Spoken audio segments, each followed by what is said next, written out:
আমার অনেক রাগ, আমি কারোর সাথে ছাড়তে পারতেছি না যে আমি কাকে কি বলবো। একমাত্র তৌহিদ আফ্রিদির বিয়ের আগে নাকি কেয়া পায়েলের সঙ্গে আফ্রিদির প্রেম ছিল ওপেন সিক্রেট। সেই সময় চারপাশে তাদের ঘনিষ্ঠতার নানা গল্প শোনা যেত। লজ্জা লাগে না তোমার? তবে 5ই আগস্টের পর আকস্মিকভাবে আফ্রিদি বিয়ে করেন রিসাকে। বিয়ের পর থেকে নাকি ধীরে ধীরে তাদের সম্পর্কে ভাটা পড়ে। তুমি এটা ধরে রাখছো কেন? সম্প্রতি প্রকাশ্যে এসেছে জনপ্রিয় মডেল অভিনেত্রী কেয়া পায়েলের সঙ্গে তৌহিদ আফ্রিদির সম্পর্কের বিষয়টি। তবে এই অভিনেত্রীকে ছেড়ে আরেকজনের গার্লফ্রেন্ডকে ভাগিয়ে নিয়ে বিয়ে করেন আফ্রিদি। তবে এ ব্যাপারে ভয়ে কখনোই মুখ খুলেননি অভিনেত্রী। তৌহিদ আফ্রিদির বিয়ের পর কিছুদিন কেয়া পায়েলের সঙ্গে আফ্রিদির যোগাযোগ বিচ্ছিন্ন থাকলেও কিছুদিন পর নিয়মিত তাদের যোগাযোগ হয়। শোনা যায় পায়েলের বিজনেসেও যুক্ত রয়েছেন আফ্রিদি। জানা গিয়েছে বাবার টিভি চ্যানেলকে কাজে লাগিয়ে বেপরোয়া জীবন যাপন করতেন আফ্রিদি। ও রসকস করে বিয়ের পর, বিয়ের আগেই রসকস বিয়ে করতে আরো দূরে নারী স্পর্শ ছাড়া থাকতে পারতেন না আফ্রিদি। জানা গিয়েছে শতাধিক নারী মডেল এবং অভিনেত্রীর সঙ্গেও সম্পর্ক রয়েছে তৌহিদ আফ্রিদির। এমনকি ডিবি হারুন এবং স্বরাষ্ট্র প্রতিমন্ত্রী আসাদুজ্জামান খান কামালের কাছে নারী সাপ্লায়ার ছিলেন তৌহিদ আফ্রিদি। এতটুকু জীবনে কি করেননি তিনি?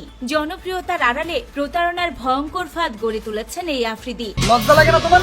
শেখ হাসিনার পাওয়ারে ভর করে প্রতিনিয়তই নানা কৌশলে সাধারণ মানুষকে বিভ্রান্ত করেছেন তিনি। তবে আফ্রিদি গ্রেফতারের পর একে একে বেরিয়ে আসছে তার অপরাধ জীবনের চাঞ্চল্যকর সব অধ্যায়। এতদিন জনপ্রিয়তার আড়ালে লুকিয়ে থাকা প্রতারণা, ক্ষমতার দাপট আর ভয়ঙ্কর ফাঁদের জাল এখন মানুষের সামনে স্পষ্ট হয়ে উঠেছে।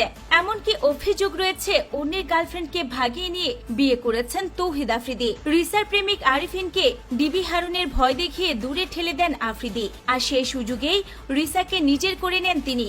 প্রতারণা ও ক্ষমতার দাপটে গড়ে ওঠা এই সম্পর্ককে ঘিরে এখন চলছে নানামুখী আলোচনা। এছাড়াও প্রকাশ্যে এসেছে একাধিক নারীর সঙ্গে তার অবৈধ সম্পর্ক।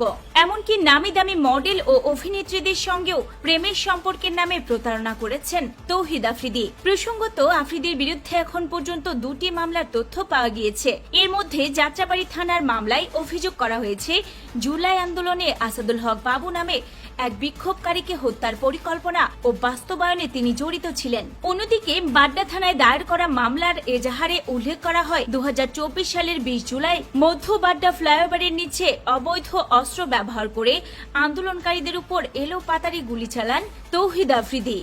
তো ভিউয়ার্স, তৌহিদ আফ্রিদিকে নিয়ে আপনাদের মূল্যবান মন্তব্য কমেন্ট করে জানাতে ভুলবেন না। ভিডিওটি বেশি বেশি শেয়ার করুন। নিত্য নতুন আপডেট পেতে পেজটিতে ফলো দিয়ে সঙ্গেই থাকুন। ধন্যবাদ সবাইকে।